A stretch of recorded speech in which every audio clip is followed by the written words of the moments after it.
여러분 안녕하십니까? 오늘은 굳은 마음을 제하고 새 마음을 받자는 그러한 주제로 여러분과 함께 말씀을 나누도록 하겠습니다. 본문의 말씀은 에스겔 11장 19절부터 20절의 말씀입니다. 내가 그들에게 일치한 마음을 주고 그 속에 새 신을 주며 그 몸에서 굳은 마음을 제하고 부드러운 마음을 주어서 내 율례를 좇으며 내 규례를 지켜 행하게 하리니 그들은 내 백성이 되고 나는 그들의 하나님이 되리라. 놀랍게도 우리 하나님께서는 우리에게 어떤 무엇을 받으시기를 원하시는 것이 아니라 우리에게 그분의 성령을 가장 주시기를 좋아하시는 것으로서 우리에게 주시려고 하시는 것입니다. 그리고 예수님께서는 우리에게 죄로 굳은 그런 마음을 제해버리시고 부드러운 마음을 주시기 위해서 이 땅에 오셨습니다. 우리들은 죄를 정복하는 특별한 은혜를 받기 위해서 그분을 바라보아야만 합니다. 유혹을 받을 때 악한 자극에 완강히 거절하면서 또 저항하면서 어떻게 내가 나의 구주를 욕되게 할 수 있겠는가?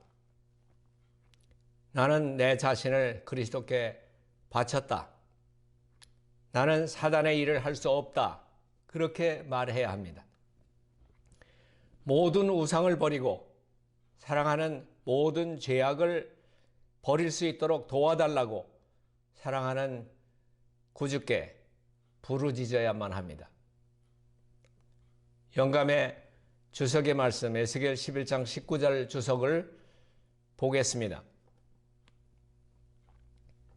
예수님께서 우리를 위해 하나님 아버지의 보좌 앞에 서셔서 그의 상하신 손을 내보이시면서 그대를 위하여 간구하고 계심을 믿음의 눈으로 바라보라. 그대들의 귀하신 구주를 통해서 그대의 힘을 얻는다는 것을 믿으라.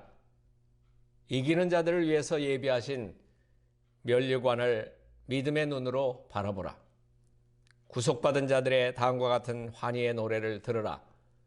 일찍 죽임을 당하사 우리를 사서 하나님께 드리신 어린 양이 합당하도다. 이런 장면들을 실제적인 장면처럼 명상하라. 그러면 새 마음을 받은 표는 무엇입니까? 영감의 글을 읽어보도록 하겠습니다. 많은 사람들은 감정에 특별한 변화가 일어나기를 바란다. 그들은 이것을 회심이라고 부른다. 거듭나야 한다는 말씀을 깨닫지 못하기 때문에 수천 명의 사람들이 그와 같은 오류에 걸려 넘어지고 파멸한다. 사단은 사람들이 격렬한 감정을 느꼈기 때문에 이제 그들은 회개했다고 생각하게 하지만 그들의 경험은 변하지 않았다. 그들의 행동은 그전과 똑같고 그들의 생애에는 선한 열매를 내지 않는다. 그들은 기만을 당한 것이다. 그들의 경험은 감정 이상으로 더 깊이 나아가지 못한다. 그들은 모래 위에 집을 짓는 사람들이다. 광풍이 불어올 때 그들의 집은 휩쓸려 나가고 말 것이다. 예수님께서 새 마음에 관해서 말씀하실 때 그는 마음과 생활과 인격 전체를 의미한 것이다. 마음의 변화를 갖는다는 것은 세상에 붙은 애정을 거두어 그리스도께 묶는 것을 뜻한다. 새 마음을 갖는다는 것은 새로운 각오와 새로운 목적과 새 동기를 갖는 것을 말한다. 그러면 무엇이 새 마음을 받은 표인가? 그것은 변화된 생활이다. 매일 매시간 이기심과 교만에 대하여 죽는 것이다. 그러면 새 마음을 유지하는 방법에 대해서 알아보겠습니다. 에스겔 36장 25절 26절 주석의 말씀입니다. 하나님의 말씀 속에 기록된 가장 열렬한 기도 중 하나가 오 하나님이여 내 속에 정한 마음을 창조해 주소서라고 드린 다윗의 기도이다. 그러한 기도에 대한 하나님의 응답은 새 마음을 내가 네게 주겠다는 것이다. 이것은 유한한 인간이 할 수 없는 일이다. 그들은 성령의 창조적인 능력을 느껴야 한다. 그러면 그들은 새 마음을 받을 것이다. 하나님께서는 우리에게 무엇을 가장 주시기를 원하실까요? 누가복음 11장 13절 여러분이 잘 아시는 말씀입니다. 너희가 악할지라도 좋은 것을 자식에게 줄 알거든 하물며 너희 천부께서 구하는 자에게 성령을 주시지 않겠느냐.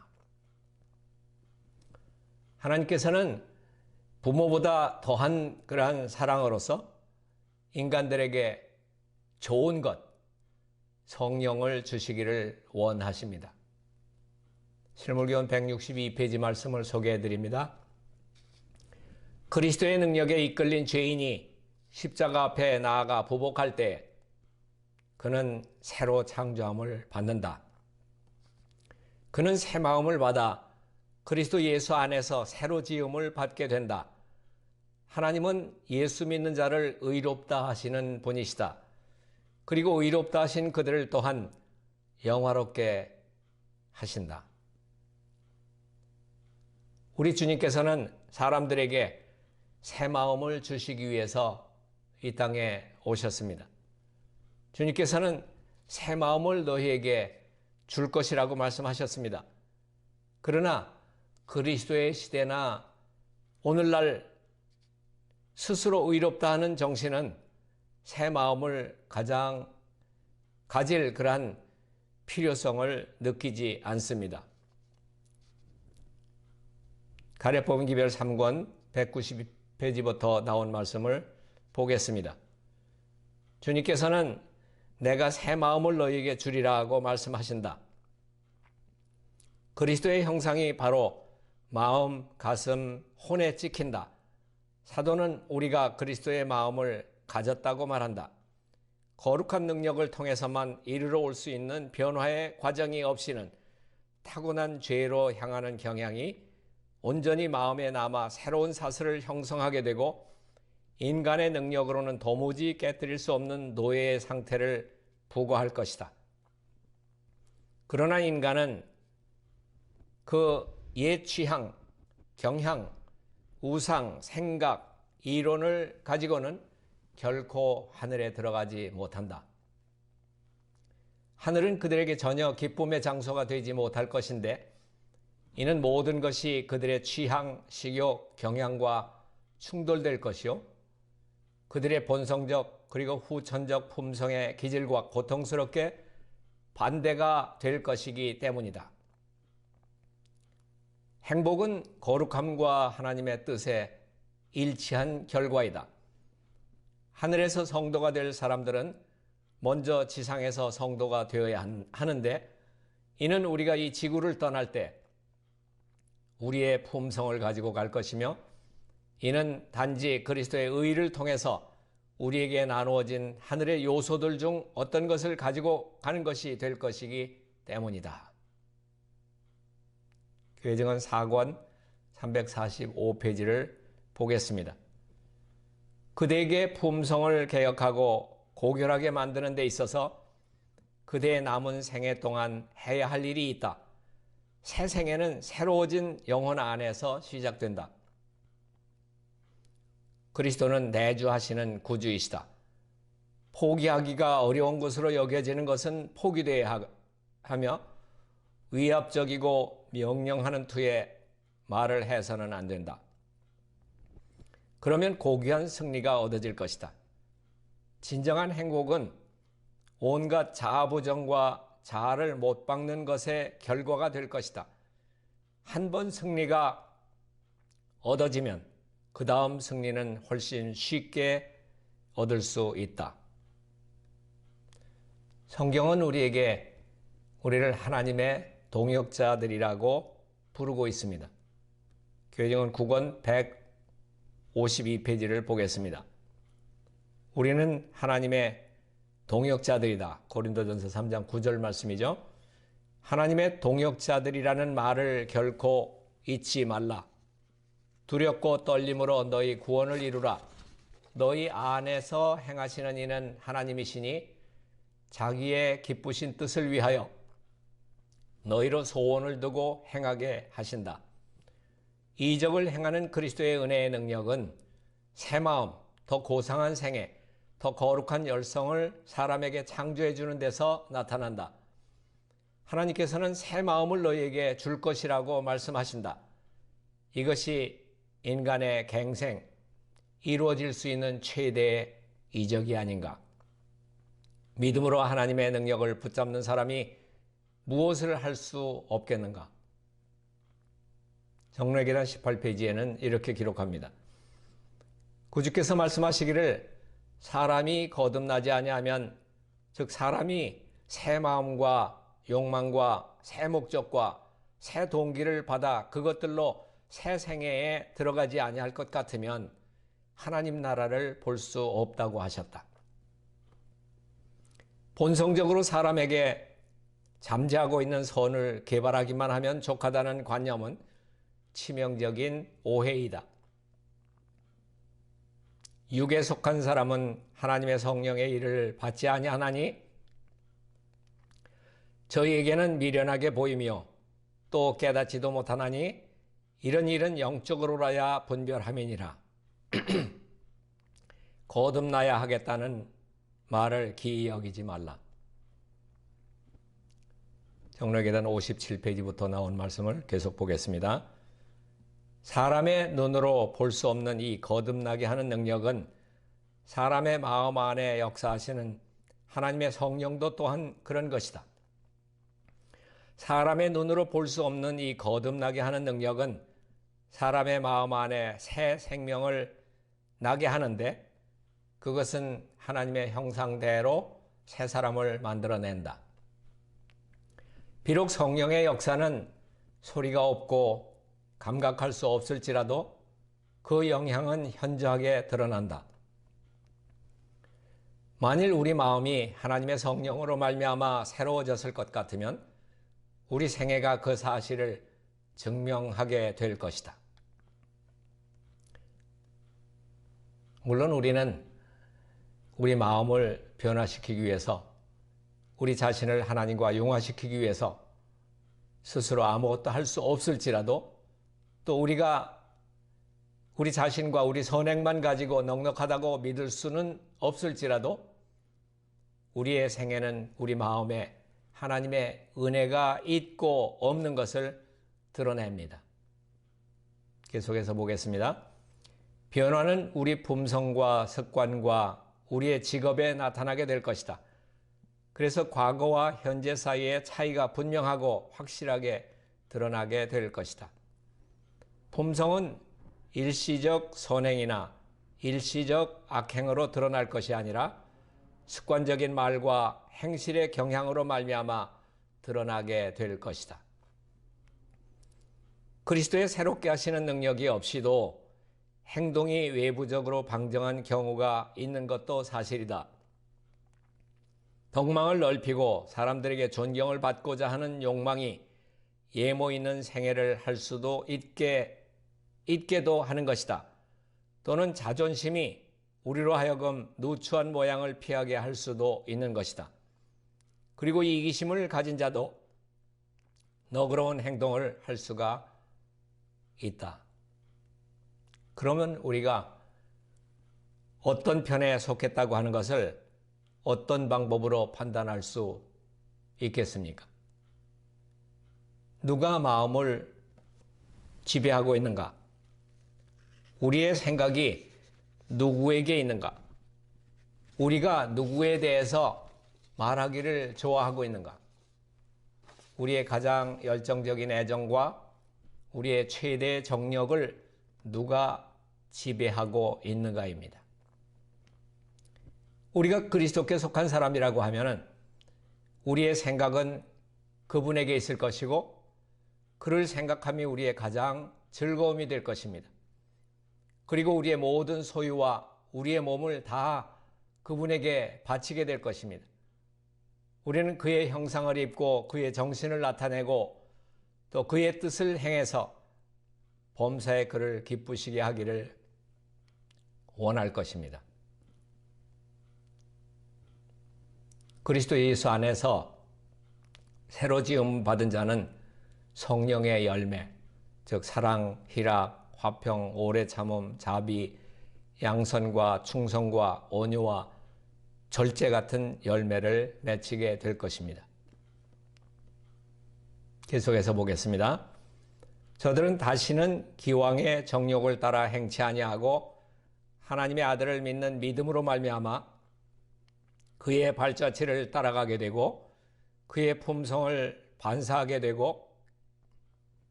그의 깨끗하심과 같이 자신을 깨끗하게 할 것이다.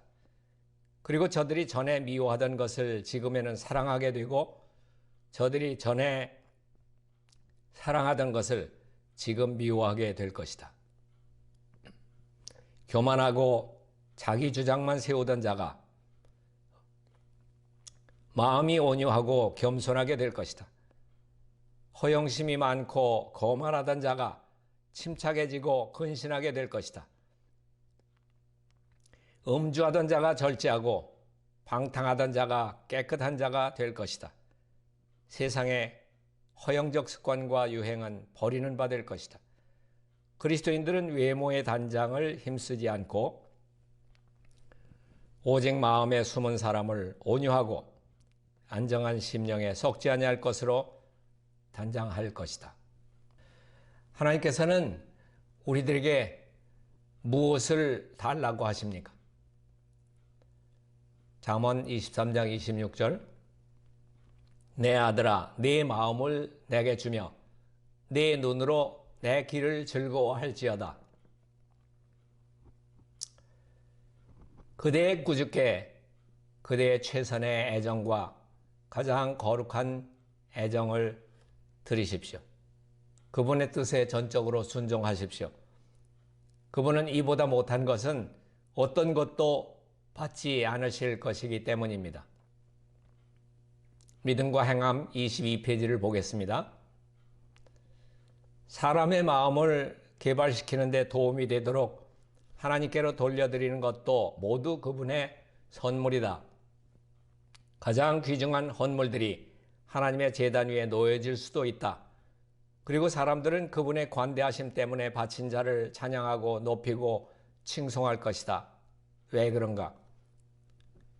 모든 것이 주께로 말미암아 싸우니 우리가 주의 손에서 받은 것으로 주께 드렸을 뿐이니이다. 인간의 어떤 행위로도 하나님의 용서하시는 사랑을 얻을 수는 없다. 그러나 영혼 속에 충만한 하나님의 사랑이 그를 언제나 하나님께서 요구하시는 것들을 하게 하고 그는 즐거운 마음으로 그 일을 하게 된다. 성령이 거하심으로 정결하게 된 그러한 마음에는 모든 것이 바뀌어지게 됩니다. 그런 마음은 하나님을 알 수가 있습니다. 우리가 하나님의 사랑을 보는 때는 그리스도 안에 숨겨져서 자아가 나타나지 않을 때입니다. 잠언 22장 11절 말씀 마음의 정결을 사모하는 자의 입술에는 덕이 있으므로 임금이 그의 친구가 되느니라. 산상보훈 24페이지부터 있는 말씀을 보겠습니다. 마음이 청결한 자는 하나님의 위대한 손으로 창조된 업적과 우주를 이루고 있는 아름다운 사물들을 통해서 창조주를 식별한다. 그들은 그분의 기록된 말씀을 통해서 그분의 자비와 그분의 선하심과 그분의 은혜가 어떻게 나타나는지 더욱 분명히 읽게 된다. 진리의 아름다움과 귀함이 세상의 현자들에게는 식별되지 않을지 모르지만 하나님의 뜻을 알고 이를 행하고자 하는 믿음과 단순함이 깔린 열망을 가진 자들에게는 끊임없이 펼쳐지고 이해가 된다. 우리는 스스로 신의 성품에 참여하는 자가 되므로 진리를 분별한다.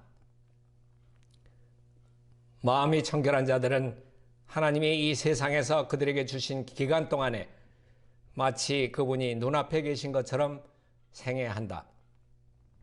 그들은 또한 아담이 에덴 동산에서 하나님과 동행하고 이야기할 때 그랬던 것처럼 장차 불멸의 상태에서 하나님을 직접 대면하여 보게 될 것이다.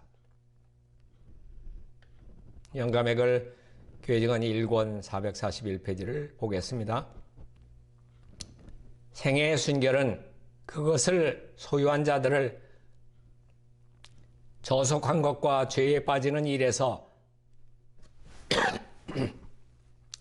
점차적으로 물러가게 하는 세련됨을 갖추게 해준다. 그러한 사람들은 진리에서 떠나가거나 하나님의 말씀에 영감을 의심하도록 버림받지 않을 것이다. 오히려 그들은 점차적으로 큰 흥미를 가지고 거룩한 말씀을 날마다 연구하게 될 것이며 그리스도교와 영감의 증거가 마음과 생애에 인쳐지게 될 것이다. 주님께서 당하신 첫 번째 큰 시험에서 배울 모든 교훈 중에서 식욕과 정욕을 지배하는 관계되는 것보다 더 중요한 것은 없습니다. 각 시대를 통해서 육체적 본성에 호소하는 시험이 인류를 부패시키고 타락시키는 데 가장 효과적이었습니다. 사단은 부절제를 통해서 하나님께서 사람에게 매우 귀중한 선물로 주신 정신적, 도덕적 능력을 파괴하기 위해서 활동합니다. 이렇게 해서 사람이 영원한 가치가 있는 사물을 인식하지 못하게 하려고 하는 것입니다. 마지막으로 시의 소망 122페이지, 123페이지를 보겠습니다. 영생을 얻는 유일한 소망은 식욕과 정욕을 하나님의 뜻에 복종시키는 데 있다. 예수님 안에는 사단의 궤변에 반응한 것이 조금도 없었다.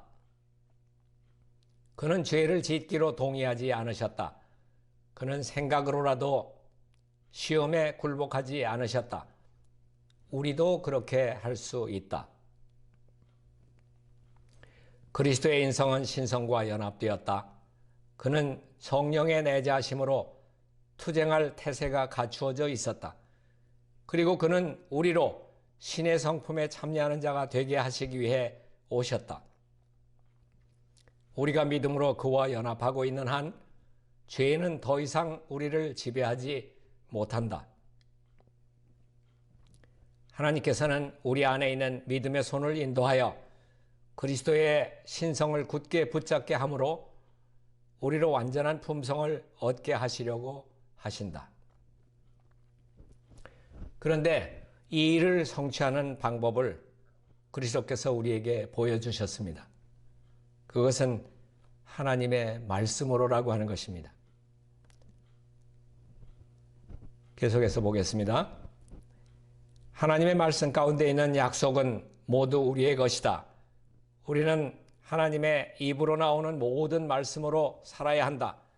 시험의 맹공격을 받을 때 상황이나 자신의 약점을 보지 말고 하나님의 말씀의 능력을 바라보라.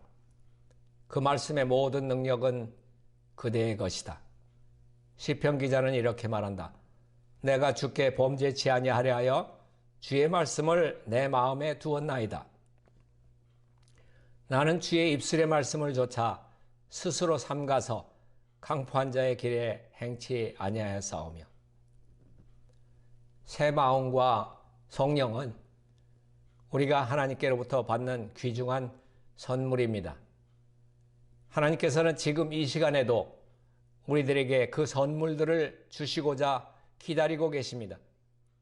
우리들은 모두 성령의 지도를 따라 하나님을 가장 사랑하고 우리의 이웃을 내 몸처럼 사랑하는 새 마음을 받으시기를 바라면서 말씀을 여기서 줄이겠습니다.